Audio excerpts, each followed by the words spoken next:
Okay, we are Okay. we're Okay, now good. official. Pretty exciting, right? So again, welcome to the Spotted Lanternfly talk this evening, and I'm going to say a little bit about Master Gardeners. We are part of Penn State University. As Master Gardeners, we provide scientific-based information on horticulture to the residents of the counties in Pennsylvania. There are about 3,000 of us in Pennsylvania, and in all 67 counties. We provide speaking services. We answer questions. We have a hotline on garden issues, or if you don't know a plant, or you have a plant that's got some disease, or you want to know how to plant something, or what's wrong with your garden, or what bugs are invading your garden, give us a call. If you need to reach us, just type in PSU, Penn State University Master Gardener, and you'll get to our website. That's it on the left. If you type in the county Master Gardener there on the left, you can get to Delaware County and get to our website. And again, we're part of Penn State. We have access to all of the research folks there. And from a research point of view, the things we're doing with spotted lanternfly really come out of all the efforts from the hold on, I think there are more people here that need to get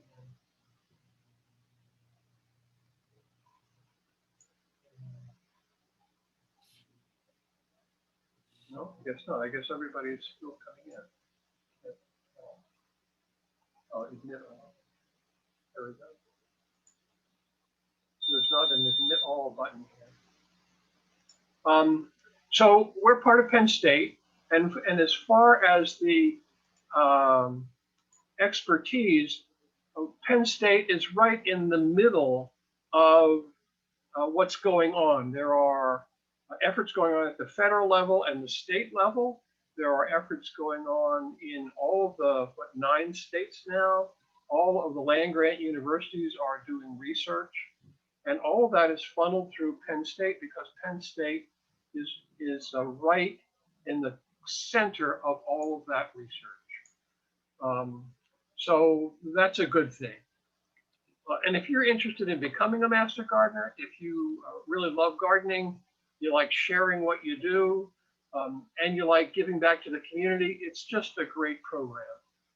We're holding a class. We have a class that's run by Penn State that opens in the fall. It starts in the fall, and it runs for 15 weeks. If you'd like to be part of it and become a master gardener, go to our website. You can get an application there and fill it out. I think that's open now. If it's not open now, it will be open shortly, but we will be taking applicants through the spring and into the summer. So give us a call, and we'd love to have you join us. Some housekeeping issues. Today's session is being recorded, as you can see. And if you have questions, just because I can't see who has questions, it's a part of doing Zoom, as I'm sure probably all aware by now. If you have questions, go and enter them into the chat box. We'll be sure to get them at the end of the presentation. The chat box is on that menu screen, and if you can't get to the menu screen, just put your cursor over either the bottom or the top of the screen, wherever the menu bar is for you, and you'll see that little chat box come up. And again, if you have any questions, go to our Delco Master Gardeners PSU website. So, how did we get to the end of the slide program? Very strange. All right, let's get to the beginning of the slide presentation. Very strange. So, first I'd like to acknowledge some of the folks who put all this together. Heather Leach is our lead scientist. She's an entomologist that works out of State College for Penn State. And she coordinates all of the efforts for the spotted lanternfly research and information sharing across the state. Emily Swackhammer is one of our extension educators, and Emily is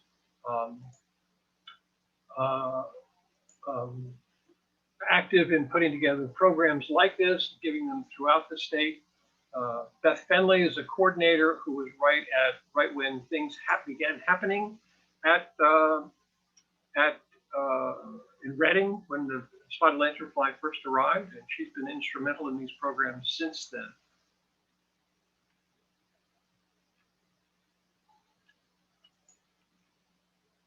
This is being very slow. I don't quite know why.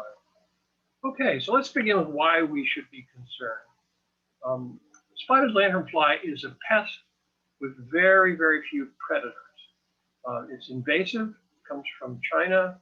It's has a voracious appetite for a huge host range of plants, and it breeds prolifically. It has a reproduction rate of 17. And if you think about that, it's one, reproduction rate of 1, it replicates itself every year. So it just sort of stays constant. It's 2, it doubles. 3, triples, etc. And if you get to a number like 17, you can see it quickly gets out of hand. So that's one of the issues here. It has huge economic impact for the state. They estimate over $300 million annually in Pennsylvania. The impact on tourism and parks and game land is also significant, and it's a nuisance to many homeowners. And we'll talk more about that as we go on. So, and that's just what 17 exponentially looks like. You can see if you start with 34, by the year 2020, we're up to 13 billion, and 2021 goes significantly higher. You're into the trillions, and it gets kind of ridiculous after that. So the first thing is to know that it's not a health risk. You don't have to worry about it giving you disease. They're not known to transmit any diseases that we're aware of. We've seen no evidence of any of that. In fact, it doesn't bite you. It doesn't harm you at all. And in fact, if it lands on you, you can just brush them off. They're not even messy. So they're pretty easy to take care of from that perspective. They're not a property risk. They're not going to eat down your house, or like the stink bugs we had several years ago, they're not going to get into your house in large numbers. It's a major nuisance pest. It can make your life and your garden pretty unpleasant in the spring. And unfortunately, it doesn't matter what you do or your neighbor do in a heavy infestation. They're going to be coming. They will be here. With all that being said, I still think people don't need to panic. It's not as dire as one might think. And they are an annoyance, but they don't, in fact, kill many trees. And I think that's a surprise to people. They're not quite as damaging as I think we originally thought. Not to say you should ignore them, but not to get terribly bent out of shape about them. So what is a spotted lanternfly? Well, it was discovered in Pennsylvania in 2014. We think it came over in 2012 on a pallet of stones, we think from China or Korea. Our version of the spotted lanternfly matches up genetically most closely to the one in China, not so much the one in Korea, but we're not entirely sure. It's a plant hopper. Plant hoppers, it's a hemiptera, actually. It's a piercing, sucking insect that feeds on the phloem of plants. And native to Asia. It invaded Korea in 2004 and Japan in 2009. Belongs to the hemiptera family. And like other insects like the cicadas, aphids, leafhoppers, stink bugs, spotted lanternfly, it's not a moth or a butterfly, but by the plant hopper, it jumps. They don't fly very well. They sort of float, but not so much flyers. Belongs to the family Fulgoridae. It's this is a pretty interesting family of insects that are from the tropics. They're very colorful, and the spotted lanternfly is the only one that seems to be a pest in this whole family. And unfortunately, it's landed on our doorstep. As you can see here, this is where it first landed right near Reading in Berks County. And you'll see here as I click on this, you'll see the evolution of the expansion of it over time. Over the last, 7 years, it has grown steadily to where now it's in 9 states. It's just recently appeared, colony has appeared in Connecticut, southwestern Connecticut, up near Binghamton in New York, over in Ohio. It is now pretty much covering New Jersey, and it's gone down. It was originally in the northern segment of West Virginia and Virginia, but it's now down a little further into Virginia, down towards Roanoke. So it is expanding, and it expands not by flying from one place to another, but by hitchhiking. It jumps in your car, on a truck. I was just listening to a presentation not long ago where they have found it landing in containers from airplanes. There's a picture of a vineyard in Pennsylvania, and right near the vineyard is a huge Amazon distribution center. And they believe that sort of as Amazon packs things up, that these guys jump into a package, lay a set of eggs, a mass of eggs, and take the next plane to California or Oregon or wherever, and then disperse from there. That's how they get around. They'll jump into your car, into your truck, and tag along with you. Spotted lanternfly has a 1 year, a generation per year life cycle. You sort of begin anywhere on this chart, but we'll start at the top with the egg masses, and that's where we are right this minute. There are egg masses in trees, on rocks, on benches, on any substrate surface where they may have laid eggs. And that's what an egg mass looks like, about an inch or so wide, maybe 2 inches tall, a gray mass. Then they hatch in late April, early May, and that all of these stages and their life cycle is dependent on what are called degree days. It's sort of a measure of heat over time. And so the more hot days you have, the quicker things happen, and the less hot days you have, obviously, the slower things happen. And it goes through the molting from instar to instar, through the adult, and through mating and laying of eggs. All of that is determined by degree days. So we first start out with this instar, the little first instar that hatches in late April, early May. They're very tiny, black with white spots, and they're smaller than your little fingernail. Matter of fact, you can call it a couple, 2 or 3 of them on your little fingernail. It then molts into the second instar, which is a little bigger, and the third instar, and then long about July, late June into July, it molts into the fourth instar, which is a good deal bigger.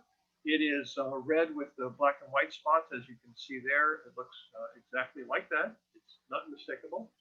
And then in July, it molts into an adult. And there you see it with the, there we go. It molts into an adult. There is with the wings out. You can see the red markings there, quite distinctive. And then this is it sitting on the leaf with the sort of blue-gray, purplish-gray markings and the black spots. It's pretty indistinct. You know, you don't seem to have, people don't seem to have much trouble identifying it. And I think most people in our area now have seen enough of them that they know what it looks like. There's an up-close and personal first to third instar. You can see a ton of them here on a post at the end of a vineyard row. They look almost like spiders. That's them coming out. I think those are nests there. And here they are climbing up a stalk of a plant in the spring or summer. And here you can see a movement of spotted lanternfly. And they jump around. They're crawlers and hoppers, and they move pretty quickly. The first through the fourth instars are much harder to catch than the adults because they move so quickly. If you have one on, I have one on the side of a crepe myrtle.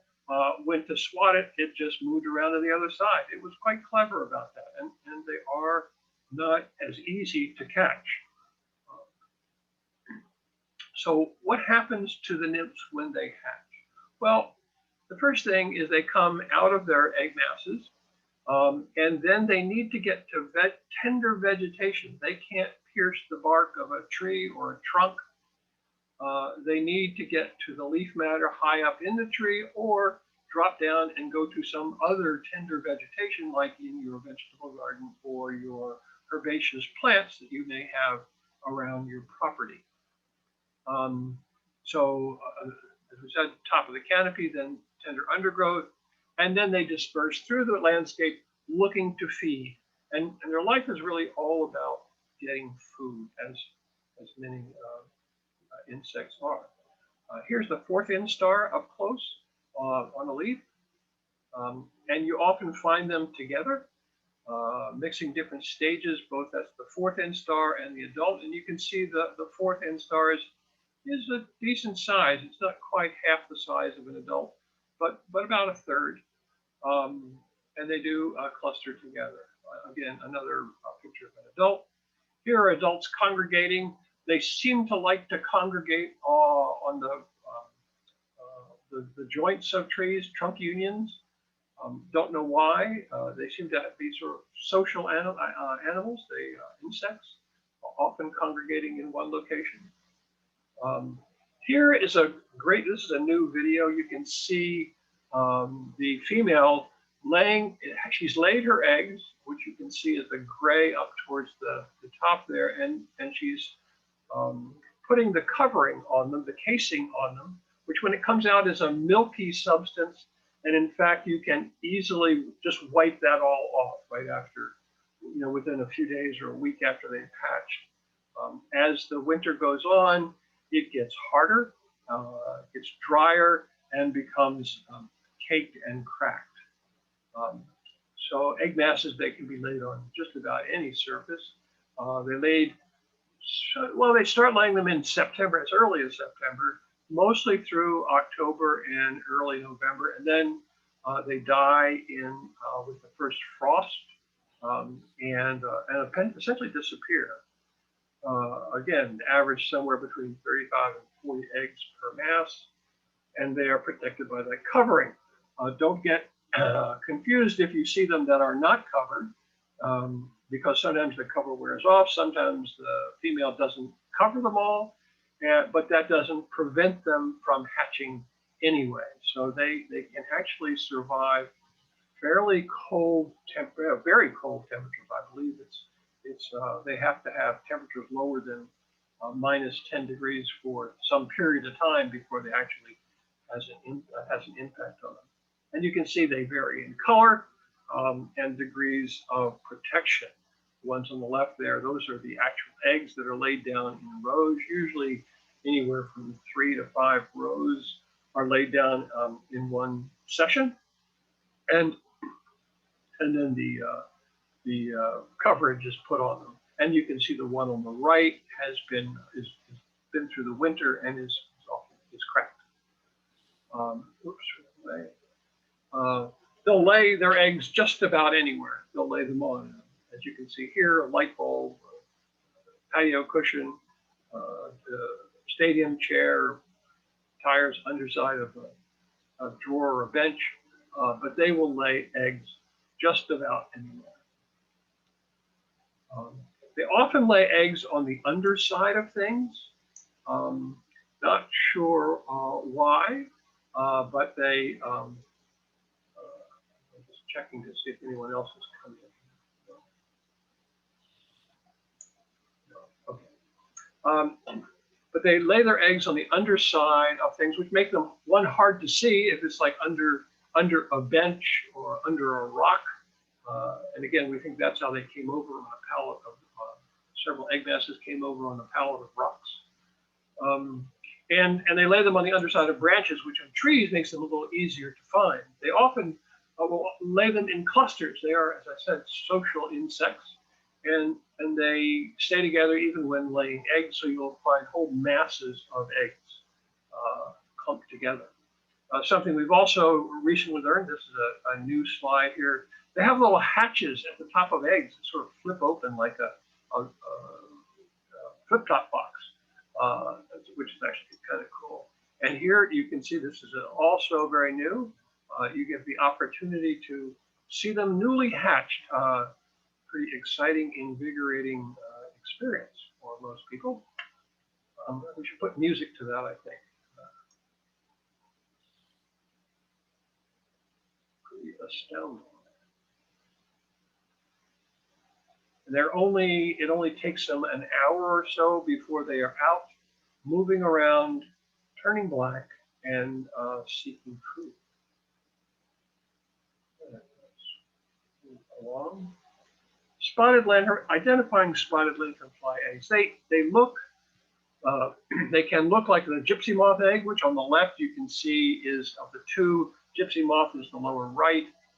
So somewhat similar. Gypsy moth eggs are a little bit yellower. The spotted lanternfly more grayish, tan looking. Maybe they look like wasp nests. I don't think people have much trouble distinguishing them from wasp nests. I do find people have trouble distinguishing them from lichen, though. Lichen is much more of a blue-green color, has that sort of a lacy edge to it. It looks more like it's spreading, and the shape is not as uniform as a spotted lanternfly. But don't scrape off lichen, because lichen is actually good stuff for the tree. So the question is, how do nymphs and adults differ? Well, let's first talk about their appetite. One of the reasons they are so successful is they can feed on so many different plant species, over 70 that we've discovered so far. My guess is that number is higher than that.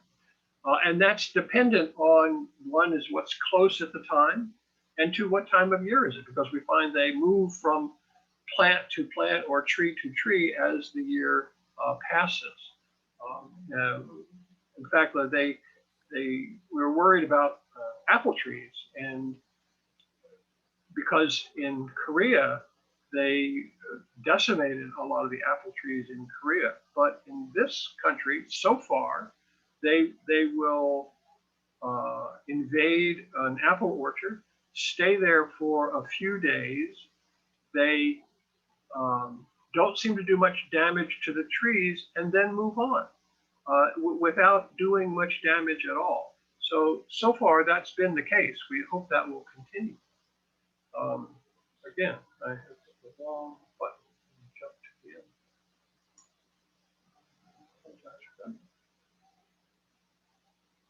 So I'm going to get right back here to that. Right. Go up here and go right here. So nymphs' diets are highly variable. You'll find them on just about any herbaceous plant you have in your garden. They like roses. They like viburnum. Last year they were on licanas, peonies. They'll get on just about anything. They like vegetables, and they can do some significant damage. Adults, far more predictable, more focused on the trees and vines, woody plants, and they prefer tree of heaven, black walnut, grape, maple, both red and silver maple, birch, willow, and boar. So there are apparent favorites. You can see the list there of the nymph favorites, roses, grapes, both wild and cultivated.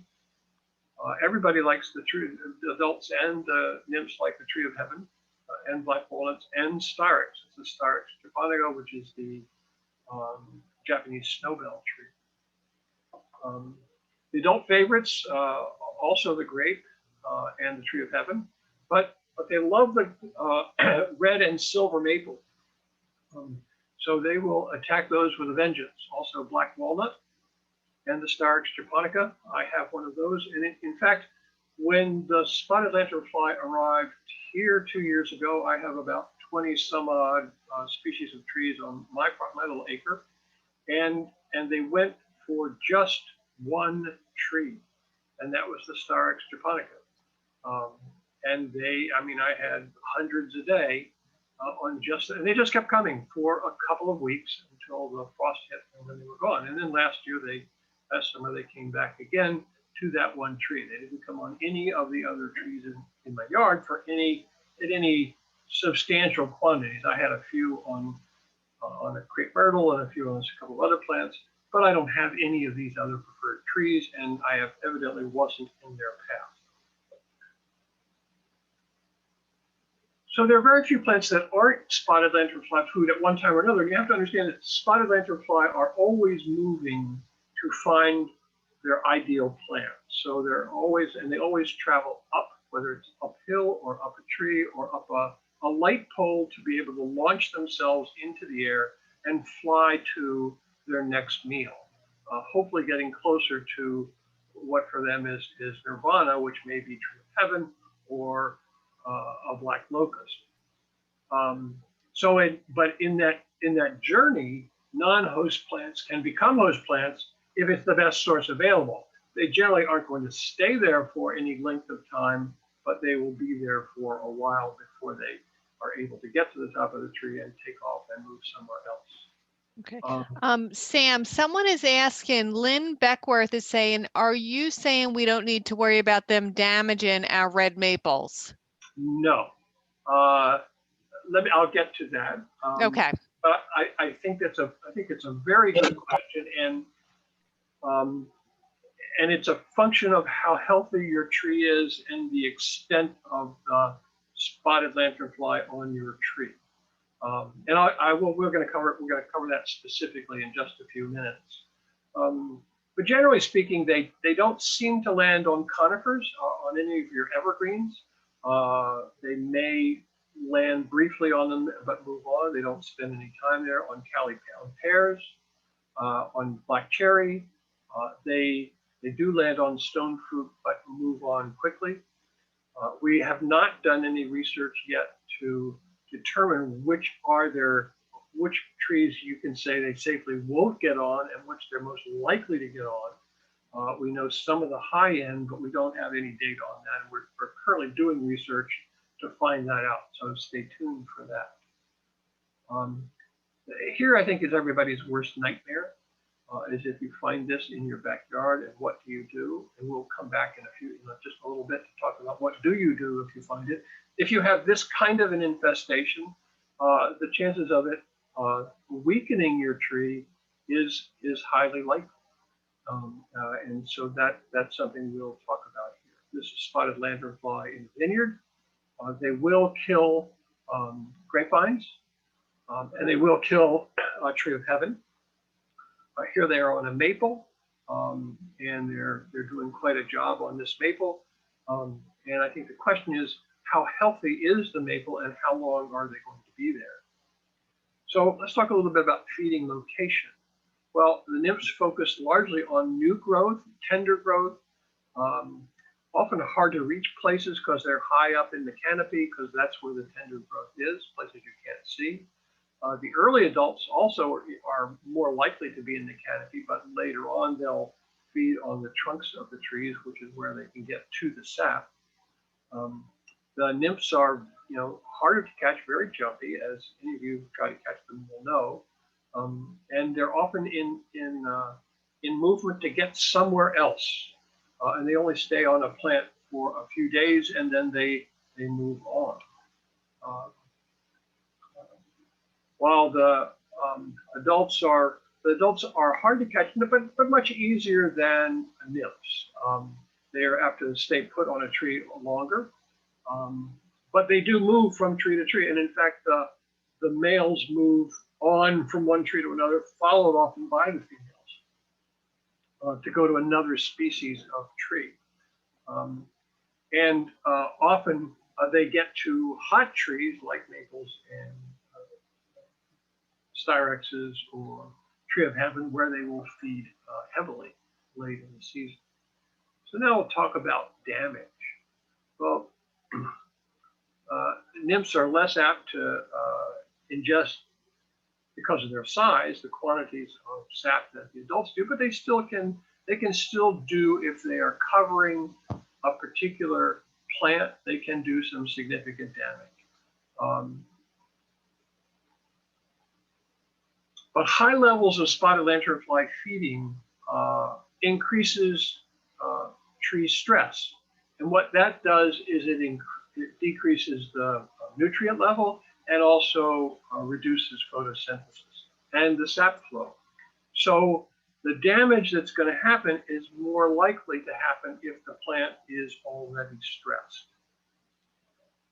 So how does the spotted lanternfly cause plant damage? Well, spotted lanternfly, remember, is a hemiptera, and it feeds through a piercing, sucking mouthpart, which is right there. That's the stylet. I think of it like a straw that you sort of stick into the plant. And the plant,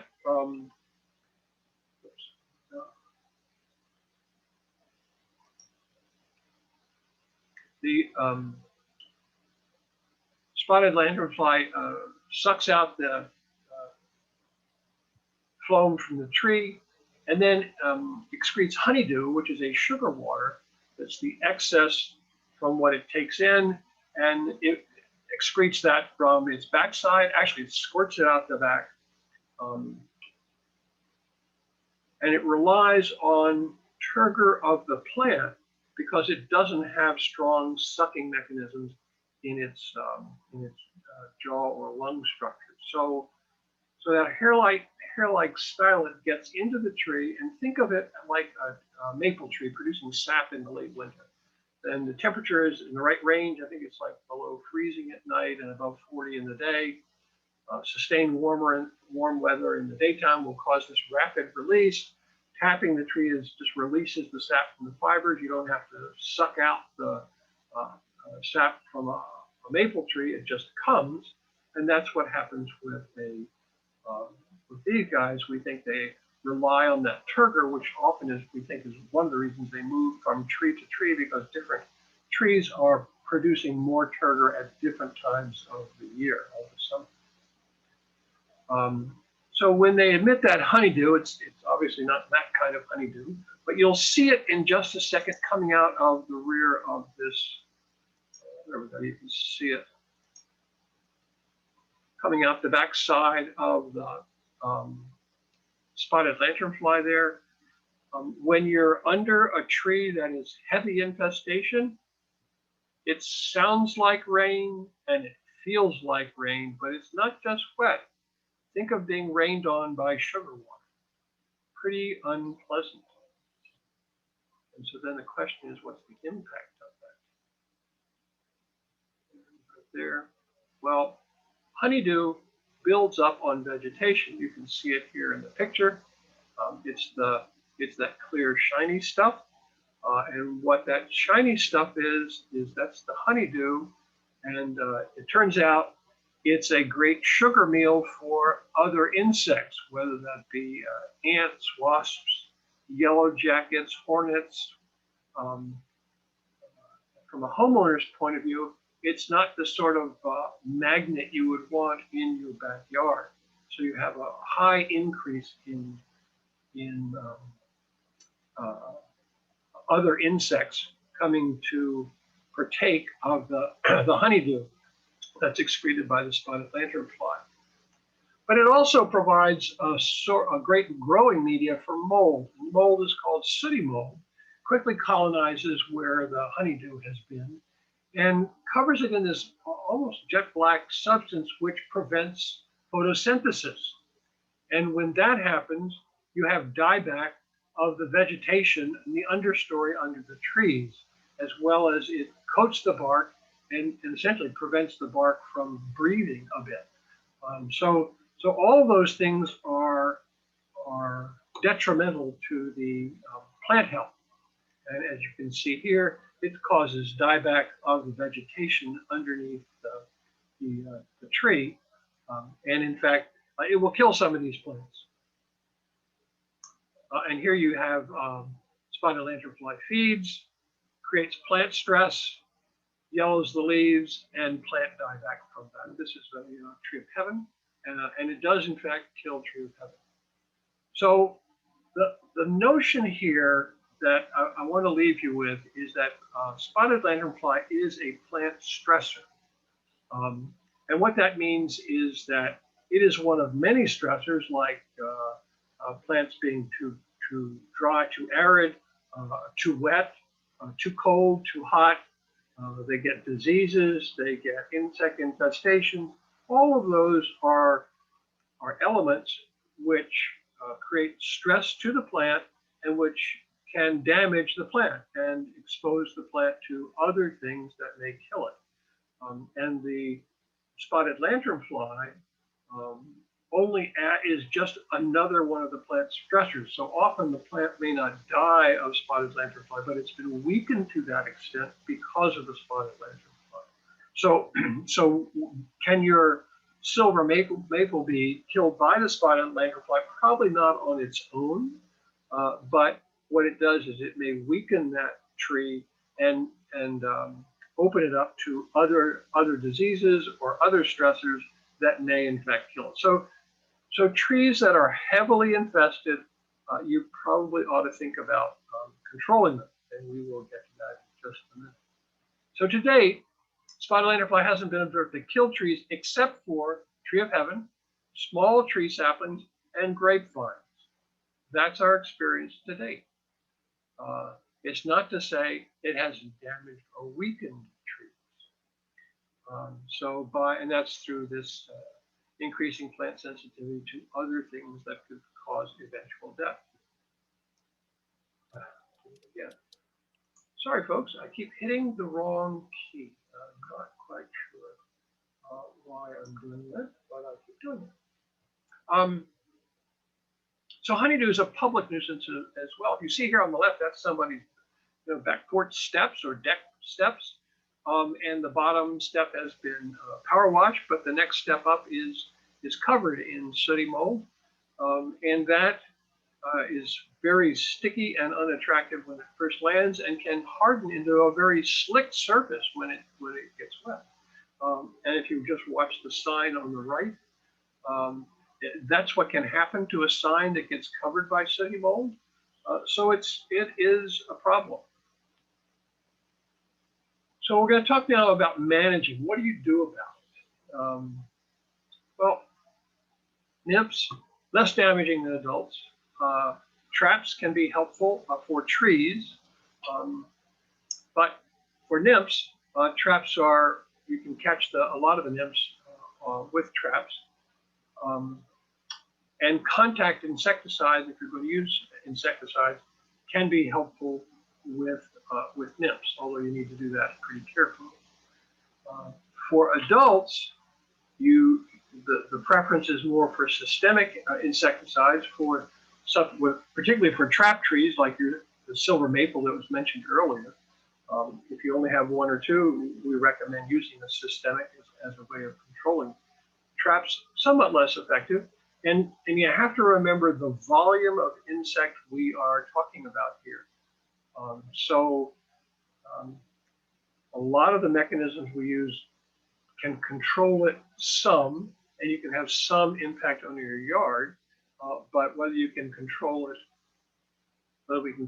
for the entire neighborhood, probably not.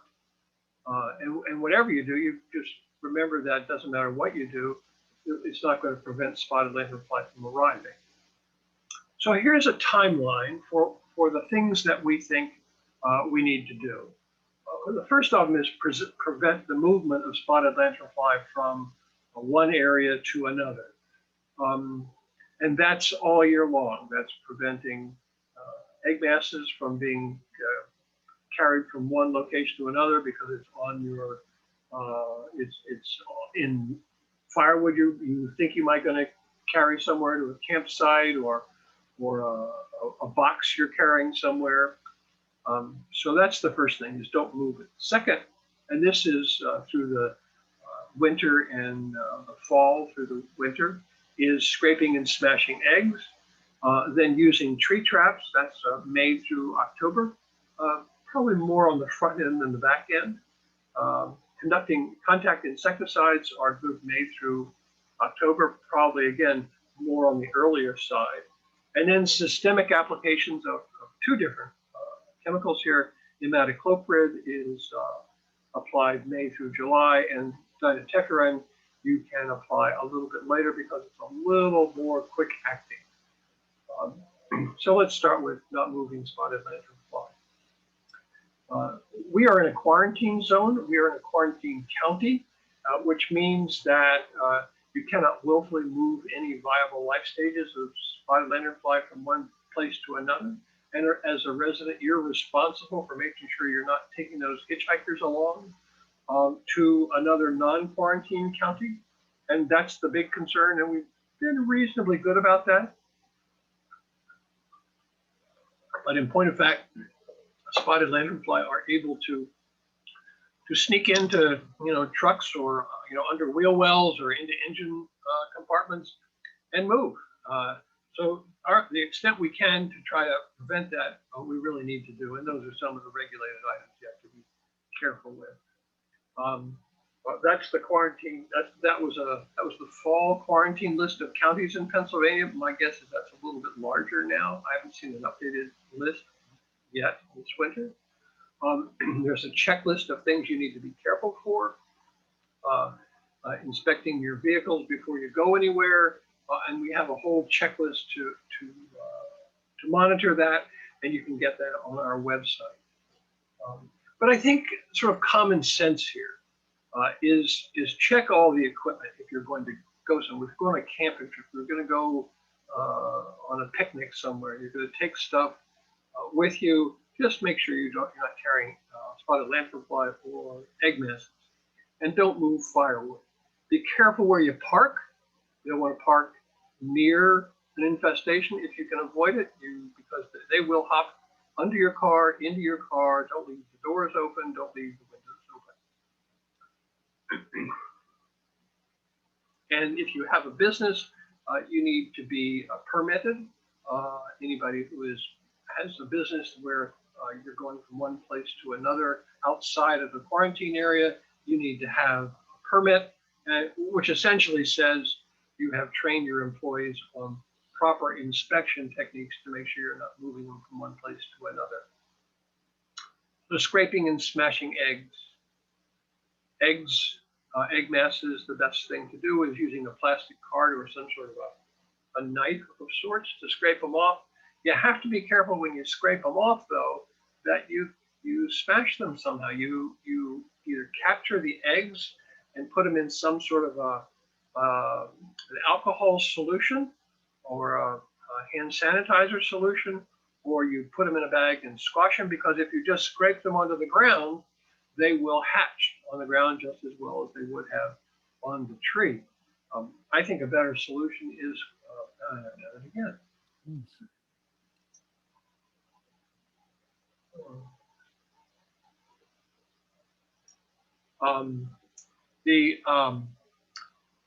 The better method is to smash them with a hard flat surface, and actually a hard roller, like a seam roller that you might use with wallpapering, that does a great job of squashing them. And actually you can hear them pop when you do that.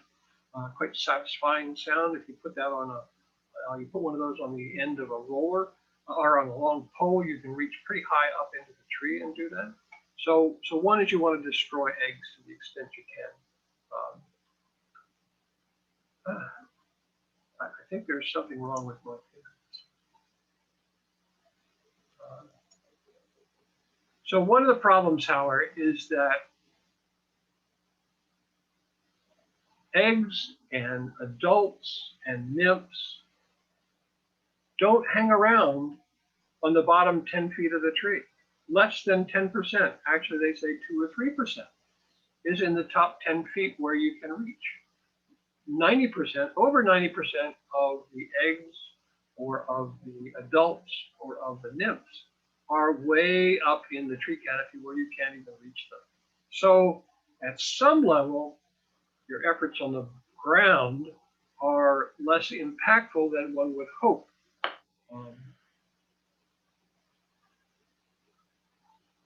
So one of the things you want to do is to try to keep them from getting up into the tree. And we do that with using tree traps. Here's a picture of them moving up a tree like an army.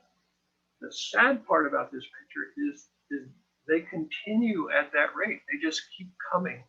It's not like you have one little wave and it's over. They just keep coming in, and they're more apt to do this in the during the afternoon. They feed in the late afternoon, not so much in the morning. They more have to move in the morning. And here's circle traps.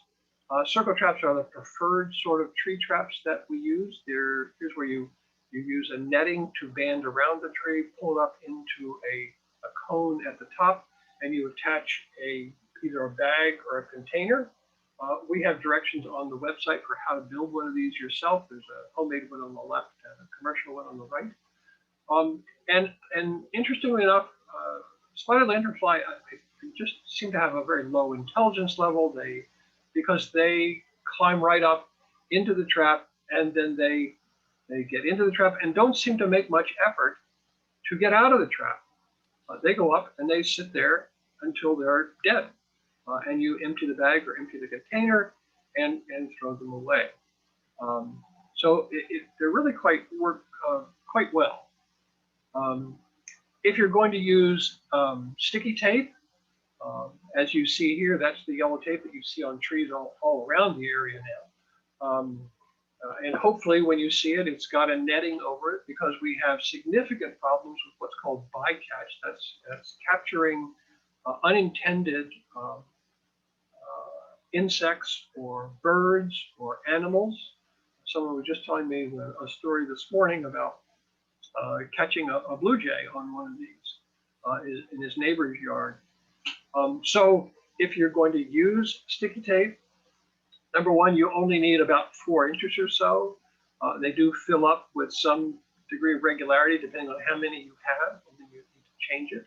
But you need to put netting. We think this the fine mesh screening that you use for window screens is the best thing to do, and tack it above the tape and then let it drape so it extends at least an inch or so away from the tree.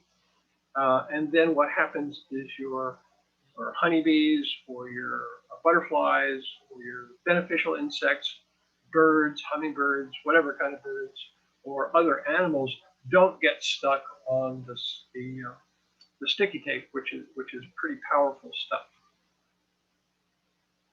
So what do you do when the adults arrive? And this is it almost seems mundane to me, but it's really what we recommend people do. It's as simple as a broom and a fly swatter. If they're on your porch, rather than getting out a can of Raid, just get out a broom and whack them away and get them off the porch and kill them that way. This particular fly swatter, I think, is pretty cool. It's an Amish-made one, made of leather, quite sturdy. It's known as the husband persuader. A little more upscale than your average swatter, fly swatter, and so I think it's sort of this delightful move of going after a spotted lanternfly with a husband persuader. You can knock them down with a long pole out of the tree and have somebody else run after them and step on them. You can knock them out with a power washer if they're way up in the tree. I don't recommend using power washers on herbaceous plants or in any close range, because you'll do more damage to the tree. But at trying to get them out of high up in the tree is not a bad idea. Or just a hose may do it. A hose can, on a spray setting, can knock them off your herbaceous plants. Stomping on them, get the kids to stomp on them in the yard. You knock them out of the tree and they can stomp on them in the yard, and that's a pretty exciting thing to do for kids. They seem to like it. You can use a largemouth plastic bottle like you see in the picture here, and if you just hold it above them on a tree, they will in fact jump into it. You maybe get maybe a 70 to 80% response rate that way. And if they jump away, if they're adults, you really don't have to worry. One is you may be able to see where it landed and go and step on it. But if you give them any time, they will come back and just start going up the tree again. And so you'll have another shot at it. I think that the best thing to do if you have large volumes on a tree is to use either a vacuum cleaner, or better yet, a shop vac, or better yet, even so, would be a pond vac. I happen to have a small decorative pond, and so I happen to have a pond vac, and the benefit of that is it has a very long run and a very long hose. So I can get pretty high up into the tree with that piece of equipment. But even with a shop vac, you can get reasonably high up, and you can get large quantities of them. And when I first experienced this, I thought, well, I'm going to have to get some sort of netting to protect the shop vac to put over the end of the somewhere in the pipe. But in point of fact, you don't have to do that at all. They get sucked into the pipe. It seems to knock them out, or you just leave them there for a couple of days. I put a little borax in it, but you don't even have to do that. And after a few days, you just empty it into a bag. If you want to, you can step on the bag and squash them just to make sure, and maybe to give you a little satisfaction, whatever works for you. But that's a good way to get rid of them. And on this next slide, you can see a picture of or actually a little video of somebody using them, I think, quite effectively.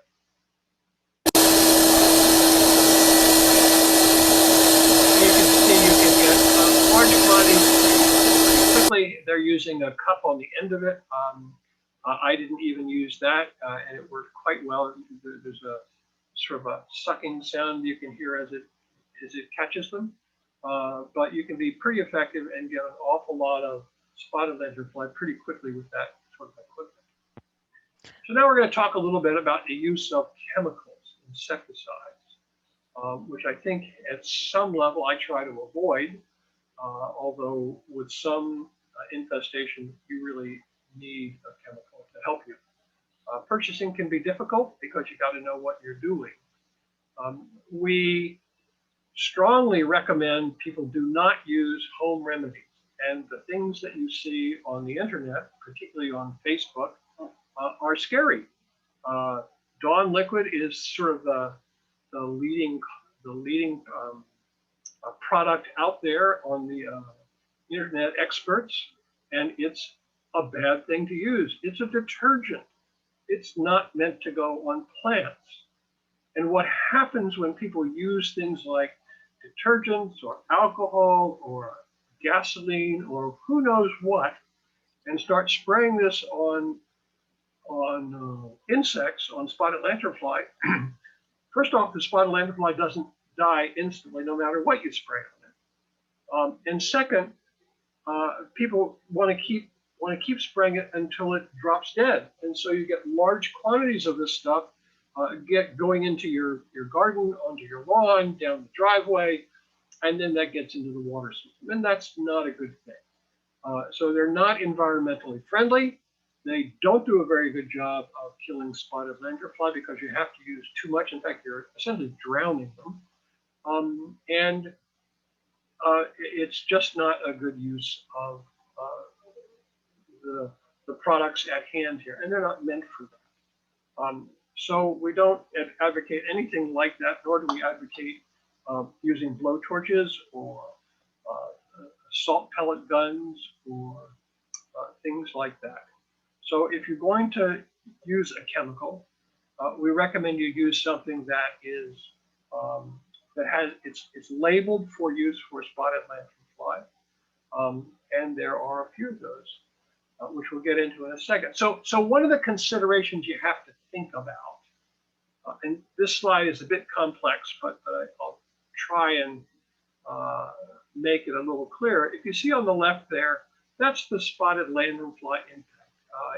At the bottom, you have a lot of spotted lanternfly in the thousands. At the top, you have only a few. Sooty mold, you have extensive amounts of sooty mold or none. And then there are these other factors.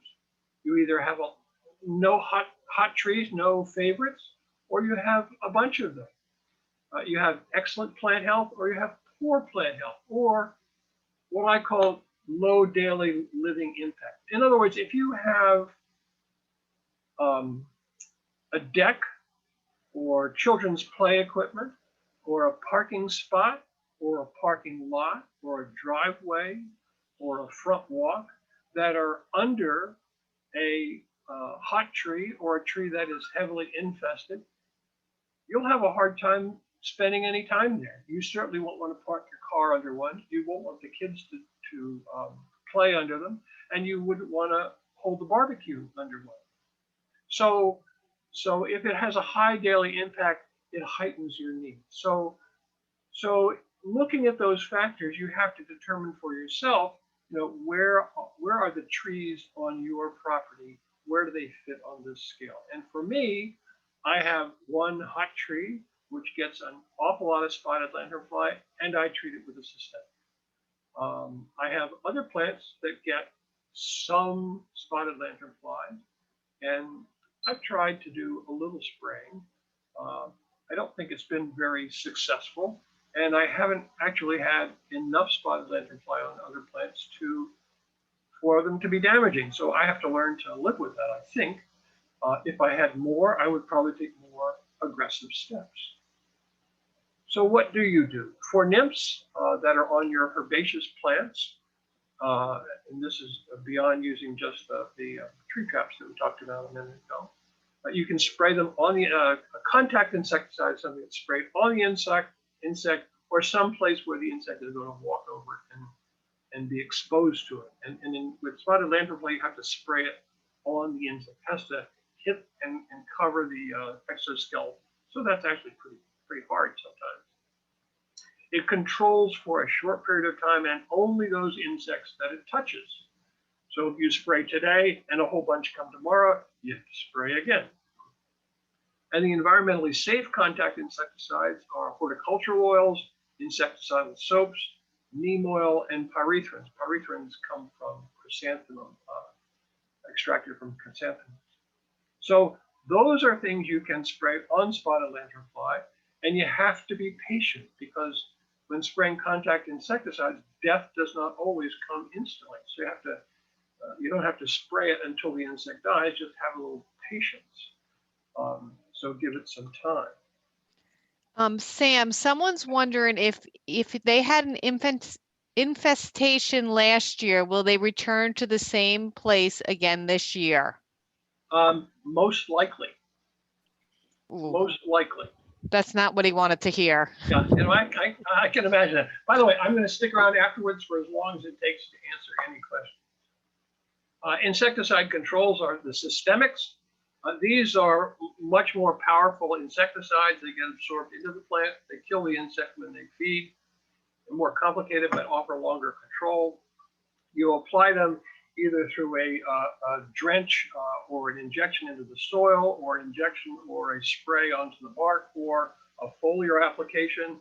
And in each instance, the uptake varies and is related to the length of time it lasts in the tree. But an application of a systemic can last you for a whole year in a tree. So the primary insecticides for controlling adults are imidacloprid and dinotefuran. I think dinotefuran is the drug of choice as far as I'm concerned. And I really recommend that you only use it on the hot trees that attract the large numbers.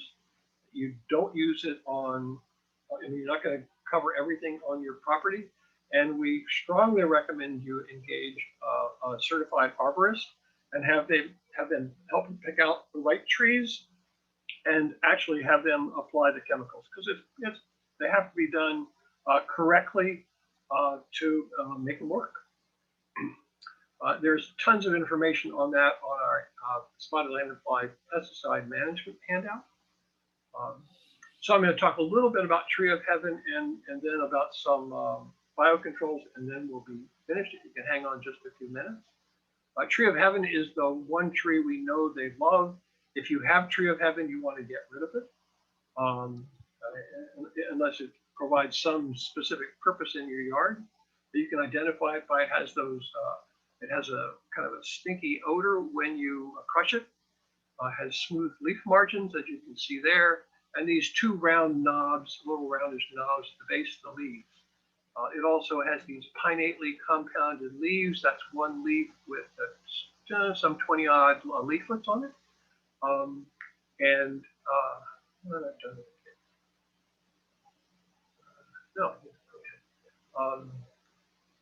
And spotted lanternfly or tree of heaven reproduces through clones and through these seeds. So it's a very prolific spreader. It's also an invasive. Has a bark that appears like cantaloupe skin. So it has these joints that look like the sort of half moons or cantaloupes. A big joint as each limb reaches the stem, smooth stems, and then again that double leaf knot. There's a fact sheet on Tree of Heaven if you want to learn more about it. How do you control it? Well, a lot of the funding that's done by the government goes into three pots. One is education and information to the public. Two is into research, and there's tons of research going on. And three into controlling Tree of Heaven, trying to get rid of it throughout the region. And what they do is they send contractors out to chop down many of the spotted or the Tree of Heaven, and then leaving a few trees which they then treat with a systemic, and then those trees become what are called trap trees, and then you find tons of dead spotted lanternfly at the base. If you happen to have a spotted lantern or have a Tree of Heaven tree, you want to make sure you kill it properly. And by properly, I mean, first off, if you find out if you have one, identify the ones you want to remove, and you hack into the tree, as you see in the picture here. You don't cut it down, but hack into it so that it still thinks it's alive. And then when you squirt the broad spectrum herbicide into it, and I would use a concentrate of either triclopyr or glyphosate. Glyphosate is Roundup. Triclopyr, I can't think of the name of the brand names for that currently. But if you spray either of those into that wound, and you may need repeated application, it will kill the tree. But you won't kill the tree without it, because what happens is that Tree of Heaven reproduces through clones, meaning that it sends up other suckers from the ground as soon as you cut it down. So you'll end up with more than you started out with. So again, removal of Tree of Heaven must include herbicide. And so check with the fact sheet on that. So just a brief update on research. And we'll just talk about two biocontrol efforts. One is there are two fungal pathogens that you may have heard about. One is Beauveria bassiana and the other is Bacteria major. Both of them, when they come in contact with the spotted lanternfly, they die. These are native to Pennsylvania. And the question is, well, how do we can manufacture this stuff? Why can't we use it? Well, they did a study a year ago, they've done several studies that were successful, and then they did a major study last summer at Marsh Lake, Blue Marsh Lake up in Berks County, where they set off about 5 acres and sprayed with the Beauveria bassiana. And unfortunately, the Blue Lake study was a bit of a disappointment. They did not see significant reduction in spotted lanternfly through the use of Beauveria bassiana. They're not quite sure why. They're still studying it, but that has not panned out so well. The other is parasitic wasps. Parasitic wasps are what we think control spotted lanternfly in China, and we have been able to bring over some of those parasitic wasps to an APHIS lab, or APHIS research lab in Massachusetts, where we are studying it. That research takes 7 to 10 years to do, so we're sort of halfway through that process. And so once you've identified that it is safe to release and will create more problems when you release it than before you started, then you can release it. But then you have to get enough of them, and you have to ensure that they can live in our climate. So that's research is underway, and that's a possibility. So message for the day: one, don't panic. That they can be controlled in your yard. You really need to control just the ones that are the difficult ones. you want to make sure we're not spreading it somewhere. To the extent you can destroy either the egg masses or the nymphs or adults, the more you destroy, the less there are. We suggest you use insecticides sparingly, and that you be very selective about what you use there, and that you educate others and make sure they're not using techniques like Dawn liquid, because that's just a waste of money and does more damage than good. We have a ton of information. That's the website. But if you just type in PSU spotted lanternfly, you'll get to our website, and that has lots of fact sheets like these two. That the one on the left, the spotted lanternfly management for residents, is a great place to start. But there are all kinds of fact sheets. There are videos, there are research updates, but just a whole lot of information, far more than I've presented this evening.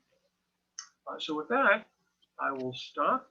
Here's our phone number, where you can call our hotline or just type in PSU Master Garden. And if you have questions, please give us a call. So I'm going to stick around here. I'm going to stop sharing and answer some questions, and I'm here for a while. So where is the chat box?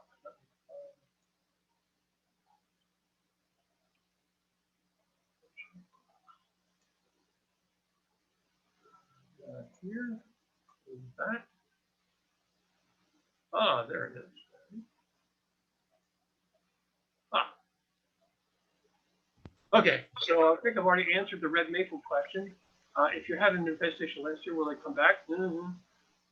Probably they will.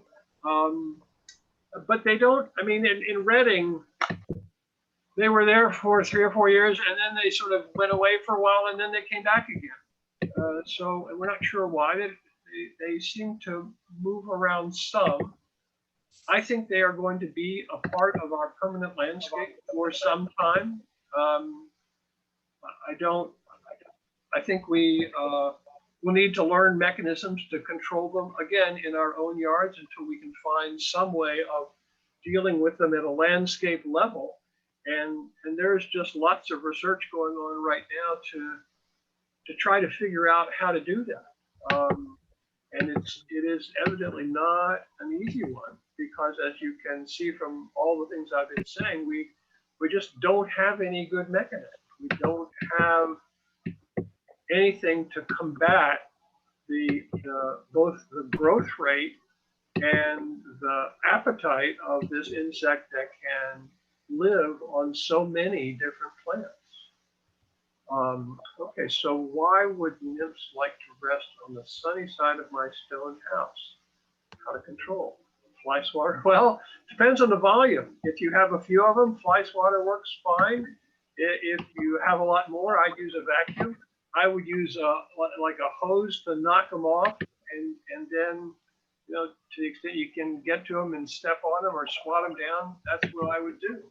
I don't know why they like the sunny side versus another side. There's just a lot we don't know, and that's sort of sad, but we really don't. Is there a list of available professionals that are qualified to do? I would say any good arborist is going to know what to do. I would not go to a person who does pest control, because you need someone who understands your trees, not someone who just understands the insect side of it, because you want to use, you just want to focus on those trees that are going to be the high volume trees. You don't want to treat everything in your yard by any means, because most of them, you know, they may be on for a little while, but they're not going to damage most of your trees. So we don't have a list per se. We do have a pamphlet that says how do you choose a qualified arborist and what is the things you should be looking for in that selection process. So that's on the website. But again, there are lots of good arborists in the area, and many of them have experience nowadays in dealing with residents on this issue. I mean, personally, I use Bartlett, but I've been using the same guy for 35 years, and he knows my trees better than I do. So I'm loath to change it. Are pheromone traps available? I don't know of any pheromone traps that have been successful yet. I know they were trying to do pheromone traps early on, and I don't think any of that research has been successful enough to warrant the use of anything in particular. So I think the answer, I believe the answer to that to date is no. There's actually, and that's a function of the last year's research seminar was the first, it was actually the last thing I went to before quarantine started in March of last spring. And in fact, next Monday and Tuesday, it is the next summit. So maybe I'll hear more about that next week. I've used, somebody said they've used Schreiner's tree service and they were great. So, okay, there's a plug for Schreiner. I noticed leaves on the first couple of pictures were hot fly. Okay, may have been. And I assume you mean, is that hops, I assume. And early on, we thought that they were going to be going after hops in addition to grapes. And that was a great concern because they seem to focus on hops when I first learned, first got involved, that was one of the plants that was thought to be in jeopardy. And to be honest, I've not heard anything since then about that. And I haven't seen any research on hops producers that would indicate more alarm than other plant life. But I don't know a whole lot personally about that. But the research has not indicated that I'm aware of. Nymphs killed, the nymphs killed my whole crop. Oh dear. Well, it'll do. I mean, my daughter was doing cucumbers last year, and they did a real number on her cucumbers. And I think you need to use sort of a hose spray to try and keep them down. But it's hard. Well, that's sort of the end. Any other questions, comments? You can unmute yourself if you want to just ask a question. That would be fine. Yeah, I can't find out how to do it. Where is it? Well, I think we're at the end. And if we have no more questions, thanks for hanging in here. Appreciate it. Sorry for the little glitches going back and forth. My fingers kept hitting the wrong key. Great. Well, thanks, Sam. It was very interesting. And I think we all learned a lot. So I will share the website, and I will also share the recording for anyone who's interested. And I got a couple emails during this that people would like that. So it's great. So good night, everyone. Thanks for joining us. Good night, folks. Thank you. Thank you. You're welcome.